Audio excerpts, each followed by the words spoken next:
This is The Back Pass, a podcast for sports nerds by sports nerds.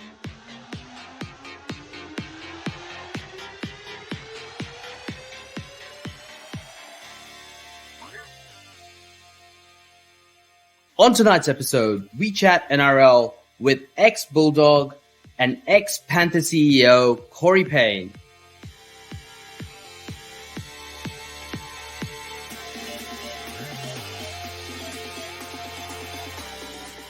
Hello and welcome to The Back Pass. My name is Ali Mulwala and I'm your host for tonight.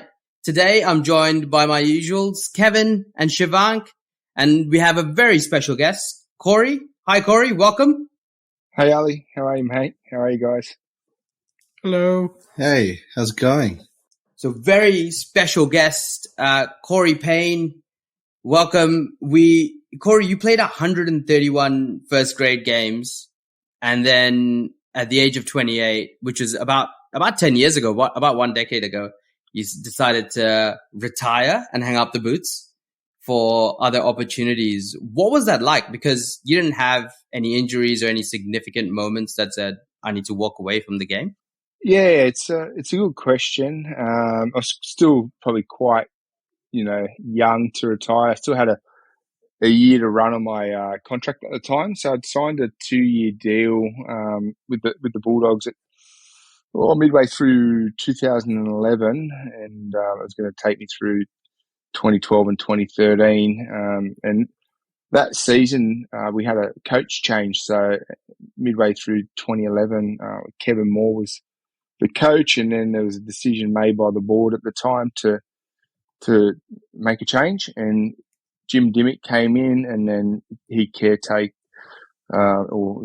the caretaker for the remainder of the season, while the CEO at the time, Todd Greenberg, was working in the background to sort out who the next coach would be.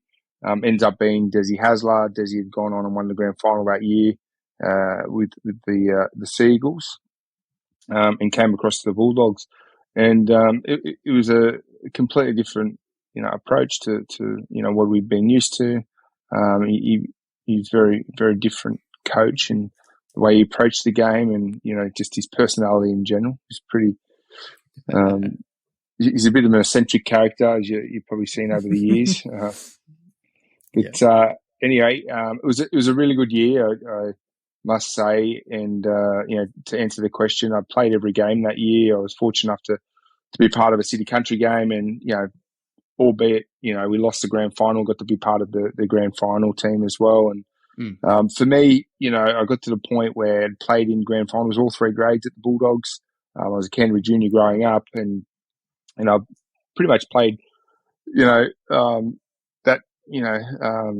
grand final, and there was some other things happening in my life at the time which I'll go into, but I just started to think about what was next, and I had a great mentor outside of footy, and he was encouraging me to go and complete an MBA and go and do some studies, and I'd organised and submitted an application and had been accepted to go and do an interview at a school in Switzerland, in Lausanne, called IMD, business school. So I sort of, had that to look forward to, and I flew to Lausanne 2 weeks after the grand final and attended, an assessment centre there, and I came back to Australia, and I was sort of super motivated to go and do the MBA, and thought, oh geez, there's such a world of opportunity out there, and there's so many other different things I can do. And I got a phone call literally the day I got back from Switzerland, and it was a lady with a very croaky voice, and I thought it was one of the boys winding me up, saying I'd been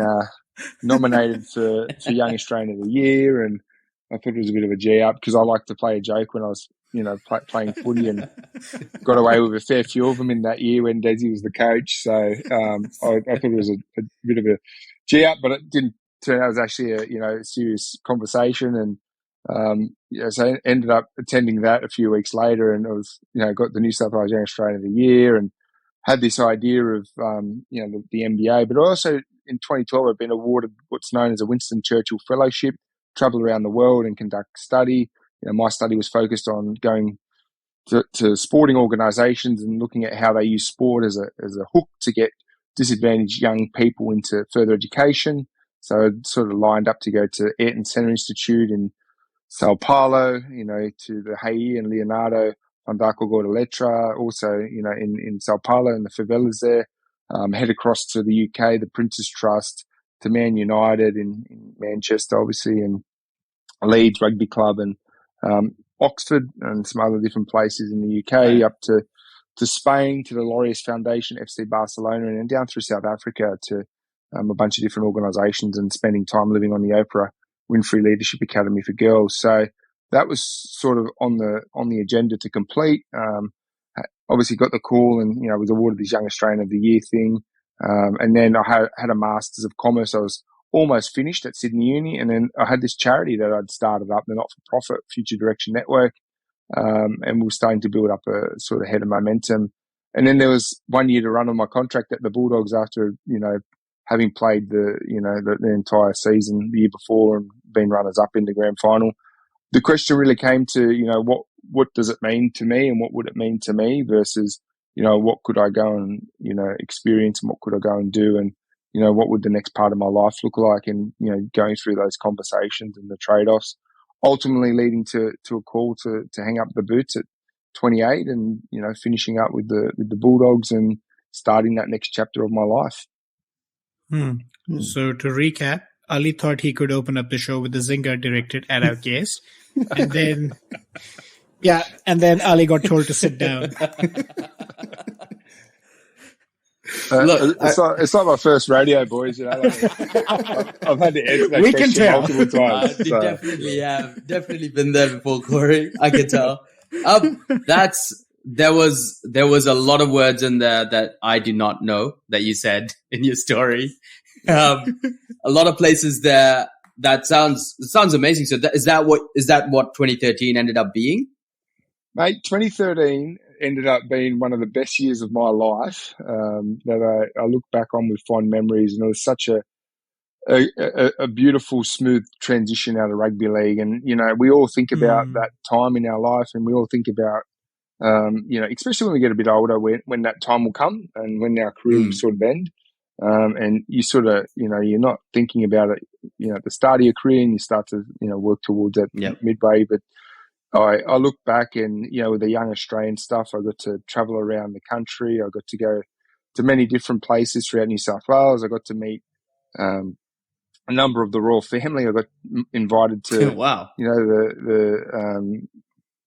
the Kirribilli House when, Tony Abbott was the Prime Minister and Prince Harry was there, and I got to attend the Opera House when Prince Charles and Camilla were there, who obviously is now the King and the Queen Consort. I, got to take the time and travel around to, those countries I mentioned as part of my Churchill Fellowship. I got to attend the World Economic Forum on East Asia in Myanmar, of all places, and bumping into Ian Thorpe, nice. And Andrew Forrest. I got to meet him, and Ian Thorpe is like equivalent to Prince Harry. He's a bit of a he is definitely a guru. And I got to shake Tony Blair's hand, and all these things. I just thought that was amazing. Sort of all pretty cool. And finished my Master of Commerce at Sydney Uni that year, and we I sat down with Julia Gillard the election sort of campaigning out at Western Sydney, and that sort of culminated in a $500,000 grant to the charitable organisation I'd set up. Spent time with the Premier at the time, Barry O'Farrell, who also, on behalf of the state supported the charity, and, we got to raise a lot of money and set up the Future Direction Network for a very, long and sustainable period. So, it was a year where I achieved many things. It was a year where I got to travel a lot and got to meet a lot of people, and it was a year that I couldn't have sort of hoped for post my retirement. It was just a wonderful transition out of rugby league. So just a quick question there, because you hear about all these horror stories about like really famous, successful footballers coming out of or going into retirement and struggling. What do you reckon made the difference for you? Was it having that mentor to guide you? Well, I think the short answer to that, Kevin, is that I wasn't famous and I wasn't successful.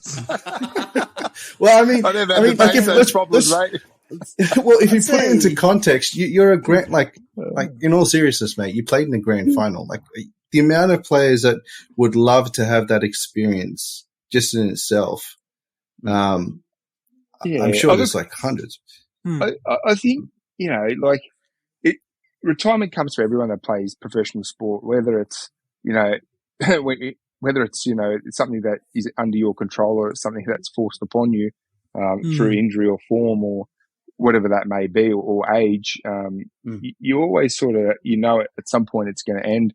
For me, I was pretty fortunate that, my parents had encouraged myself and my brother and sister also to go to university. So I always had that idea of study and further education, that at some point I would go into what I would describe as meaningful work and, working as a professional of some sort of capacity. But I also was very fortunate that I had a wonderful mentor who, was super generous with his time. And I had, a couple of other really strong voices in my life that were, very much mentors as well in helping me think about that next step and helping, help that transition, be as smooth as possible. And I think that, can't be understated, the power of the mentorship. Definitely. It's also interesting because Chanel Harris-Tavita has made a similar decision that he made last year to then, walk away from rugby league and take kind of like a gap year as well. You think more players should do that? Because it is a long career. It's it's an attrition-based sport. You put your body through a lot. Should more players be taking that gap year just to mature? I'm not sure if the gap year is the solution. I don't think I would want to waste a year that I had available in terms of, playing the game and doing that.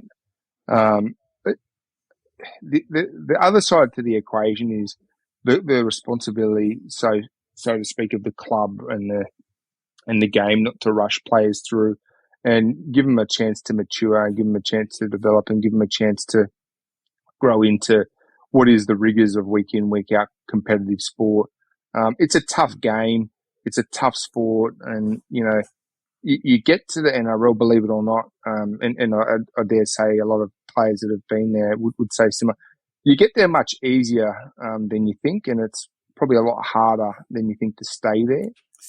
So, it challenges that conventional thought, and that conventional thinking of, how difficult it is to get there. But the stats sort of tell you that, the average lifespan is like 40, 50 games. So lots of guys get there, but it's hard to sort of stay there. And, it's when you have a really strong club and a really strong administration and a really strong system, where players can develop over a long period of time, which I think it negates the need for, any sort of gap year, right? It's sort of, if you're getting rushed through and, you're getting injuries because you haven't developed and you haven't matured and, obviously you've got to grow into the game mentally, then there may be these periods where you're going to burn out and players may need to take time away from the game. And we see that all the time, right?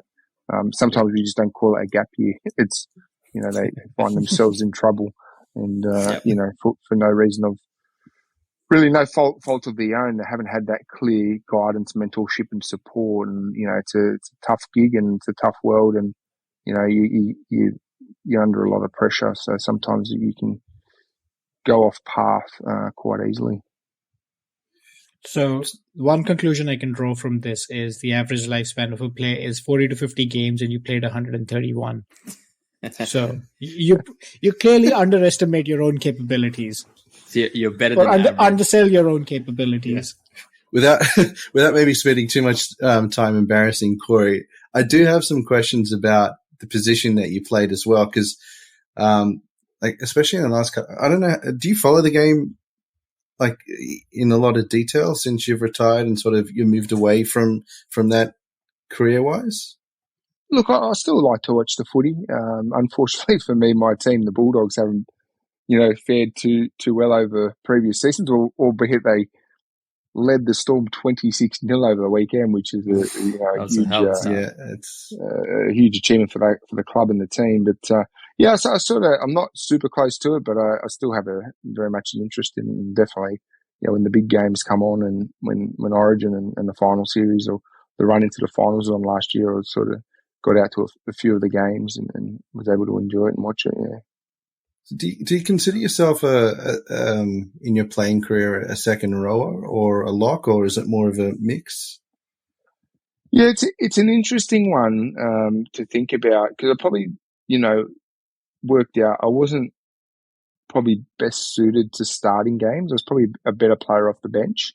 And I sort of ended up specialising as a sort of a bench player, and it suited my game more. And, they have lots of different words for the players and different labels and position wise these days. And certainly back when I was playing, you had at some point I remember them calling the halves the triangles, and then, you had the edge players, and then you had your middles, and there's all this sort of vernacular that goes with it. But and then you obviously have the rugby league program that puts players into positions based on fullback, wing, centre, 5'8", halfback, and so on and so forth.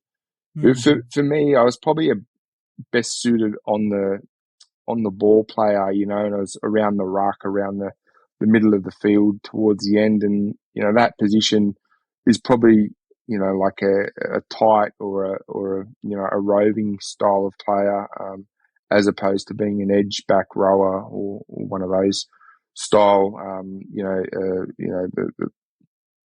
The players that sort of hang out a bit wider. So so that would be how I'd sort of classify myself, as probably around the ruck, a tight these days, or a middle forward. Yeah, because we see with the modern day locks, like the guys like Isaiah Yeo, who played that link man role, they tend to be a little bit more of a hands-on ball player. Where I remember, like the Storm used to do this really well with Hoffman, that wide edge running back rower, little bit lanky, and then like there was a period in time where the lock was almost like just another forward. We sort of come back to that Bradley Clyde model of player from the early 90s, where he's a bit more of a ball player, the linkman in the middle. Do you reckon in the modern game you would have fared a bit better? Do you reckon it was more suited to your playing style?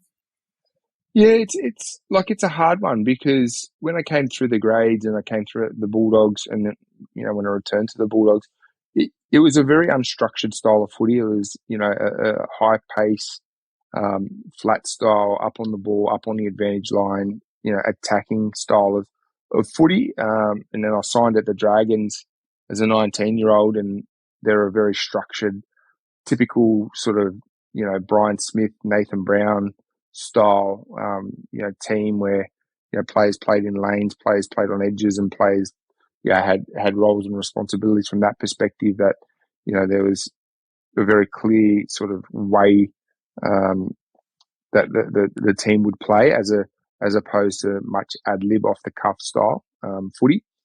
And, then I played at the West Tigers, which was different again. It was a very different style of footy and a very different style of coaching. And then going back to the Bulldogs, Kevin Moore, back to that, era of just on the advantage line, getting over the advantage line, playing nice and flat, and, building momentum, to, Des Hasler style, which is very clinical and very, structured. So it's, it's hard to say, but, you've got to adapt with your style, and you've got to play a different role and understand, where you can best add value. And I think that was probably one of the things I learned after I've left the Dragons, about the importance of really understanding your role and how to prepare to nail that role week in, week out, and making sure you deliver on it. And that only comes with experience. And I remember Tim Sheens saying, you're not a first grader until you've played at least 50 games of footy, because at 50 game mark, you've... Is that the average player? Yeah. But at 50 games, you've played pretty much every team twice. You've played on all the grounds. You've played in the rain. You've played in the sun. You've played under all the different referees. You've played with big crowds, little crowds, medium-sized crowds. You've been on buses. You've been on planes. You've done all the things, and now you start to get to the point where you really understand how the game operates and what you need to do as a professional footballer to prepare each week to sort of play the game and be successful at it. So, it's hard to say. I'm not sure, if I would be playing much differently today as as what I was 10 years ago. I think the game's a bit more quicker and it's a bit more, focused on a bit more ball movement than what it was probably 5 years ago when it was a bit more stagnant and, it was a slower match. Yeah, Corey, it's a running game now. Yeah, definitely. Yeah. I'm curious, when you sign for a new club, like you said, you signed for the Dragons and then moved to the Tigers after. When you're having these conversations, do you sit down and go, so what is the actual style of play? Do you ask the coach that? Do you actually ask someone, how hard is training going to be? Or like, what are we actually going to be doing at training? Yeah. Like, what are we going to be practicing? Like, is that a part of the questions discussion? That I wish I knew, but it's fine. I was like, how much do I get paid? Where do I sign? Pretty much, yeah. That was pretty much what it was. So I think, I think this is a good reflection, and it's a good sort of thought-provoking question that you asked there. But when I was a young star, I just really wanted to play for the Bulldogs. I was Canterbury Junior, I came through the grades there, and I was, pretty fortunate to play in some, quality teams with quality players. And the Bulldogs made me an offer to stay on for 2 more years. But at that time, they just had so many outstanding players. They bought Andrew Ryan from Parramatta, who obviously went on to captain the club to a grand final. They had Steve Price, who obviously played 30-something origins for Queensland. They had Willie Mason, who's probably one of the best forwards in the modern game. They had Roy Azatazi, obviously played for New Zealand. You had Sonny Bill Williams, probably one of the best players of the modern era, most destructive players and, super athletic. You had Rennie Matua. And then you just had like a really strong set of forwards that at any other club would be outstanding. And, that was sort of what sat in front of me. And, I had an opportunity to join the Dragons and be part of their top squad. The Bulldogs weren't offering that at the time. It was, just to be part of what they call the permanent part-timers, whereas the Dragons had come to the top 25. And, you look at the Dragons squad at the time, you had Hornby, you had, Gaznia, Cooper, Barrett, Riles, Bailey, Timmins, Thompson. Like, it was, just littered with like origin players, Riles, origin and Australian players. They had probably the best roster, and it was an opportunity to be part of that and be part of that team. So, and then they sort of would like to pay you to be part of a full-time contract as well, which was, substantially more than what the Bulldogs were offering. But, as you grow up, it all makes sense when you look back, and hindsight's a beautiful thing. And, some of those questions I would have liked to have asked is, what's the role I'm going to play? How do I play? Do you want me to play in the middle? Do you want me to play on the edge? Do you want me to play like I play now? Like, where's training? Because, it's not in Sydney, it's in Wollongong. Like how often do we train? And blah, blah, blah, blah, all those questions. And you sort of, learn that as you go. And I think it's no different to the workforce, If you join a new employer, you should be asking those questions. I was just about to make this point. I'm sure it's helping you now in your professional career. I think you're right, should I? You know how many days of training is. I got to go into the office. I've got a more specific question. What's the difference? Because Sheens and Hasler, they've been coaching for a very long time, like overall, and they're considered like some of the great coaches that we've had over the last 20, 30 years. Who's the maddest out of the two of them? I think that's pretty straightforward. That's not even in question. I think Hasler would be the as mad as a box of frogs when you put him next to Sheens. Sheens is pretty tame. Very, very different personality. So Sheens is he's a great guy, and I learned a tremendous amount under him, and he's been very, very successful over a very long period of time. And Des he's a different different style of coach, and he has a different approach, and he's a bit more eccentric, and again, learn a whole heap under him as well. And very lucky to have two wonderful coaches in my career, and learn different styles and different ways of thinking about how you bring a team up to the level that those guys were able to do it in their respective clubs. I think during lockdown, when NRL kind of got back up and running during lockdown, and they had the bubbles, and stuff, there was some stories circulating that the Manly players actually asked for Des free days in a week because it was getting a bit too much being cooped up with Des. That sounds about right. Oh, he's a character, mate. You know, like you know, as I said, I've had a fair few coaches, but he's also a guy that, you know, he'll do anything for his players, and he's got a lot of dimensions to him. And I remember we had a camp up at the Sunshine Coast, and we had a talent night, and you know, we all did a little act, and there's Des got up and had the guitar and sung hallelujah to the team, and that was wonderful. You know, he's been part of a band, and yeah, he's just a really good guy, and you know, I'm very confident when I say this. You know, the players that played underneath him, you know, do anything for him, especially take the piss out of him. he was a great mentor, you know, for the guys at the Bulldogs. Is he your favourite coach? Look, it's hard to say like favourite. You know, I feel like the coach I really learned a lot from, and you know, I use a lot of his you know, ways of working and wisdom was you know, Timmy Sheens. I really like Sheensy, and he really helped me turn into a professional footballer, like someone that could play 100 games. You know, I don't know if I necessarily would have got there if I hadn't played under Tim. He made it, you know, some really, you know,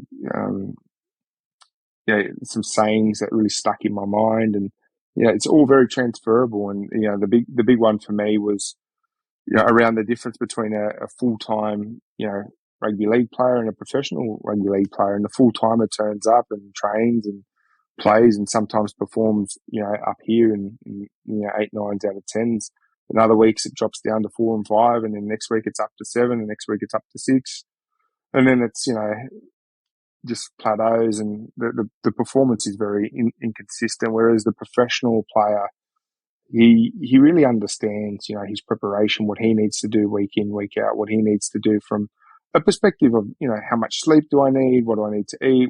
How do I need to hydrate? What skills do I need to work on? What's the play? You know, do I need to get fitter? This, that, the other. And, you know, and when you do those things and you do those things consistently well, your performance gets better because you tick all those boxes throughout the week, and come game day, there's not much more you need to do.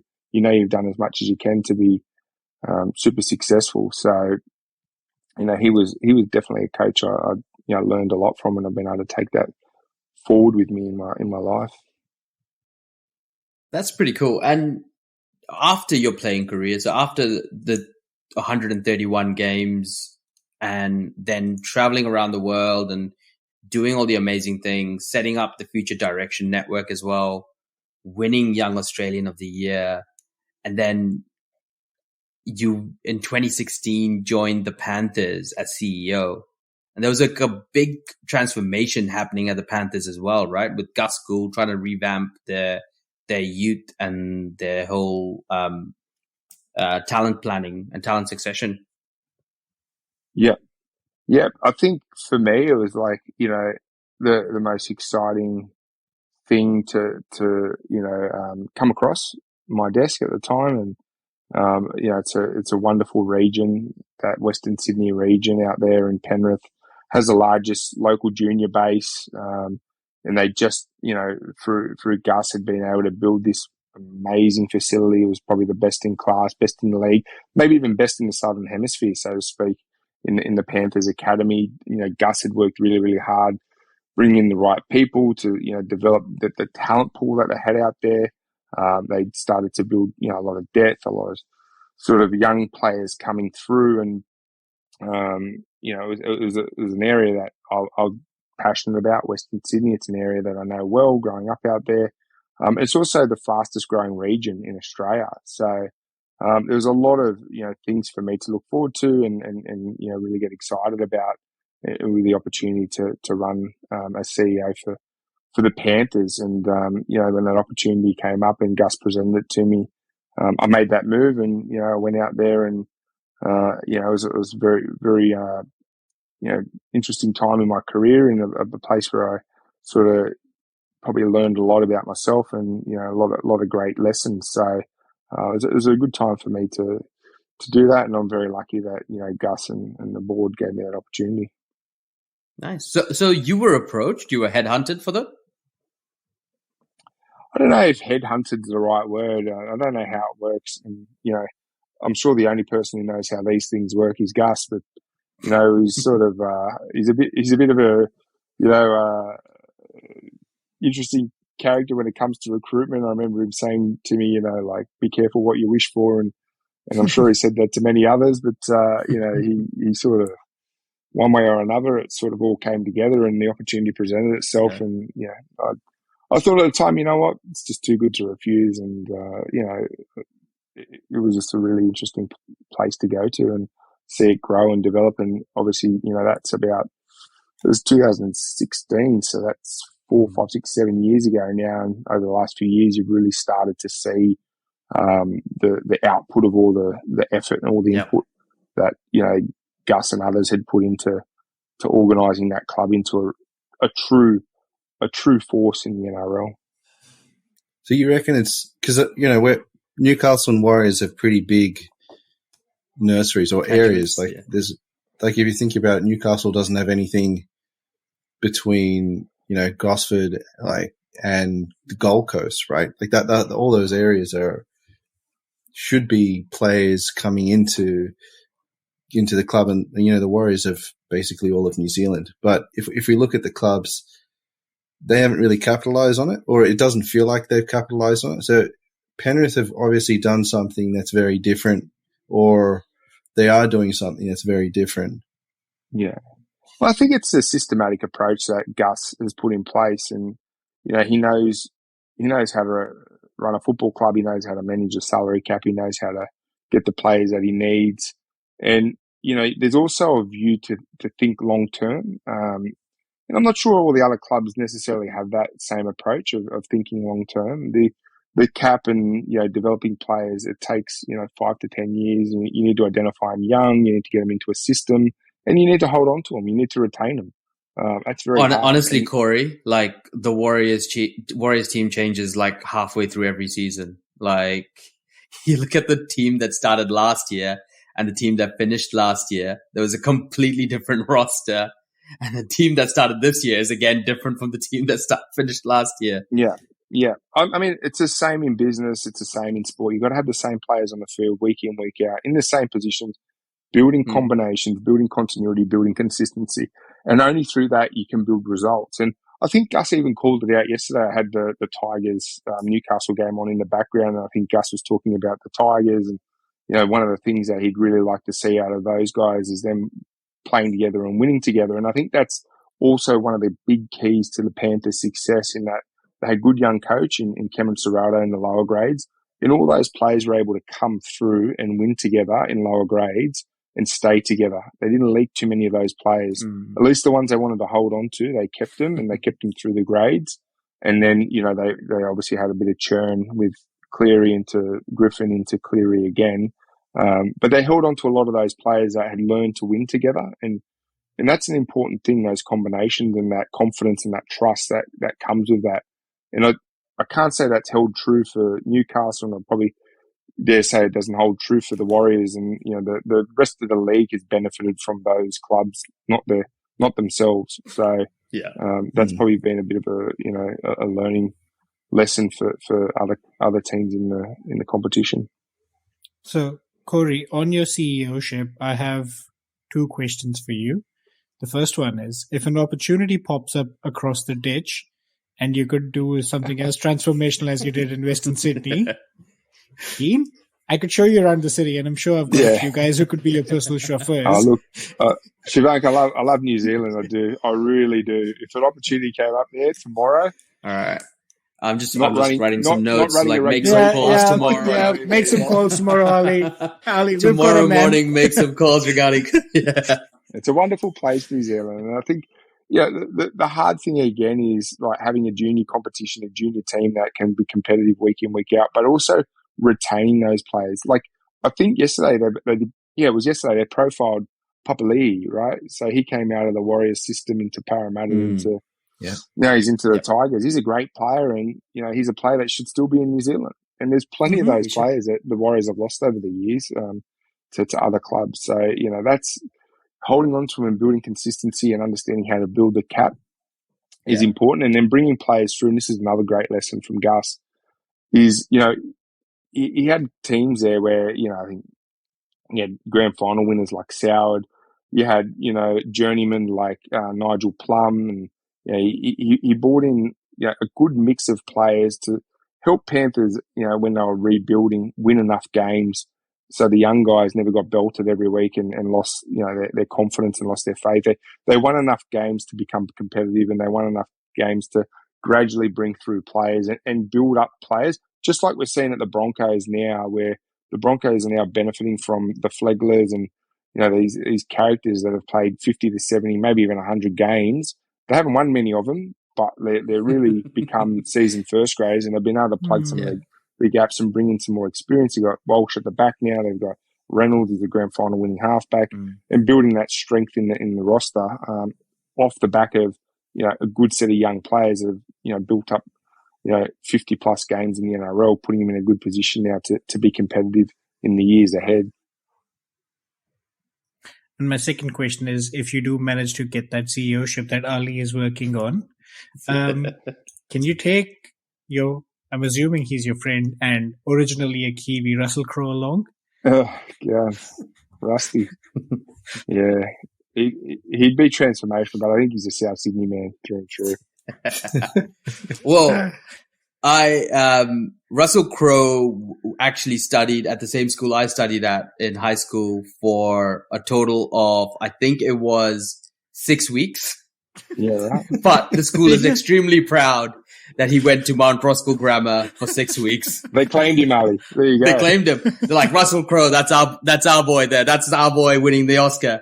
He's a Mount Roskill boy. He went to Auckland. He was in Auckland. He went to Mount Roskill. He's one of ours. Australia's trying to just steal them from us again. Yeah. So if he's interested in a homecoming in air quotes, yeah. We'll get him involved, should I, okay? Yeah. You never know. Maybe, him on the sidelines or him in the upstairs in the corporate box brings an Oscar-worthy performance on the pitch. Because, the less said about the Warriors right now, the better.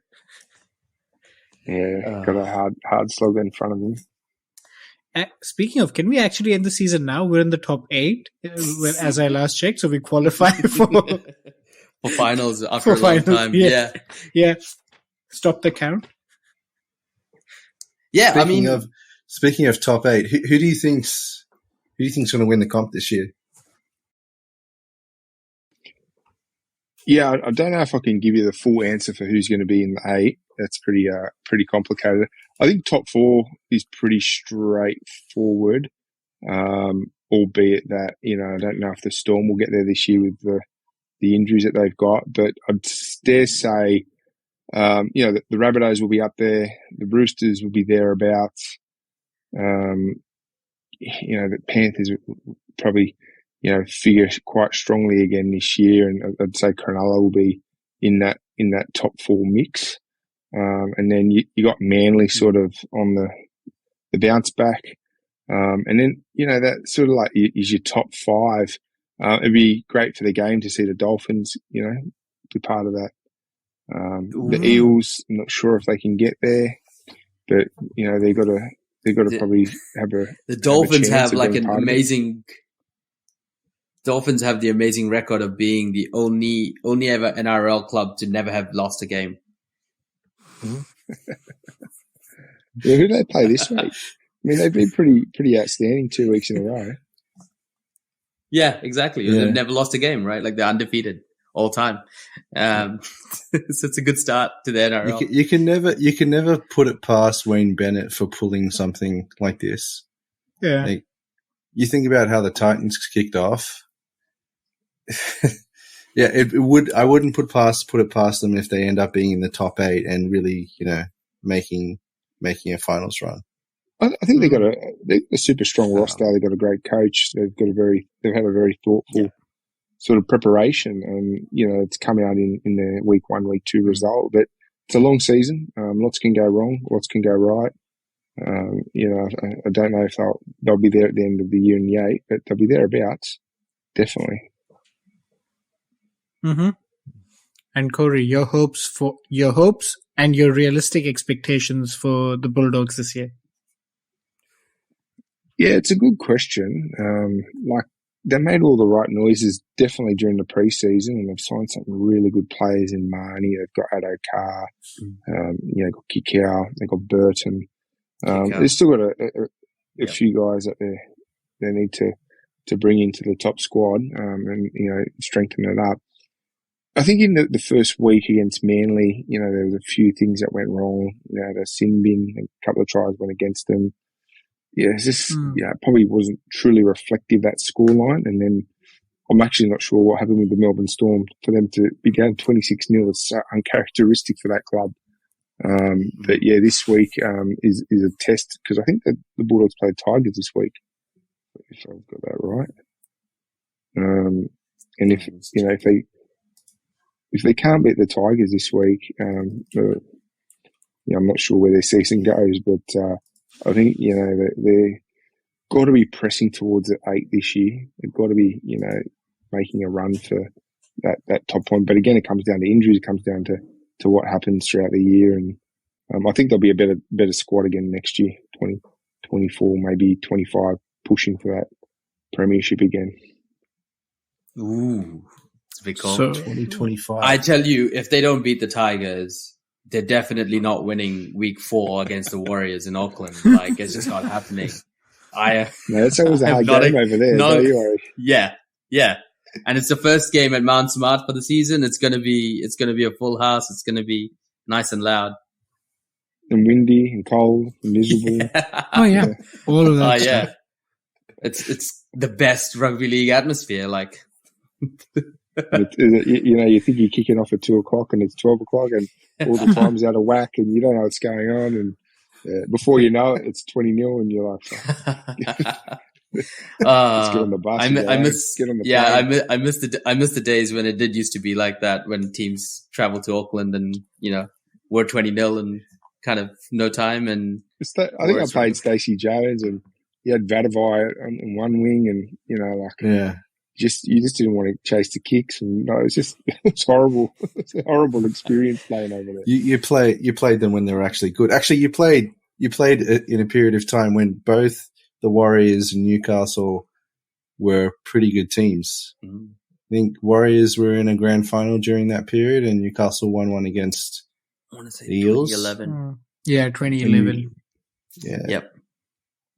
The Eels, the Knights, I remember it was 2005 or 4 maybe, playing against Joey, and geez, that was a great team. Wonderful, wonderful team. And Newcastle had such a strong junior base at that time, so they lost their way with that. Yeah. Yeah, does that, Kevin, on the Newcastle's junior base. I think on that note, while Kevin is reminiscing about the Newcastle juniors that got lost, the lost generation, we'll wrap it there. Thank you very much for joining us, Corey. It was a real pleasure. It was really interesting chat about all the amazing things that you've kind of done in the NRL career and outside of NRL and after the game as well. Just super fascinating to hear the ins and outs of it. Thank you very much for your time. Thank you, Kevin. Thank you, Siobhan. And thank you for our listeners for joining us. If you want to get sports nerdy with the team, you can always catch up with us on our socials at the Backparts Pod on Instagram, Facebook.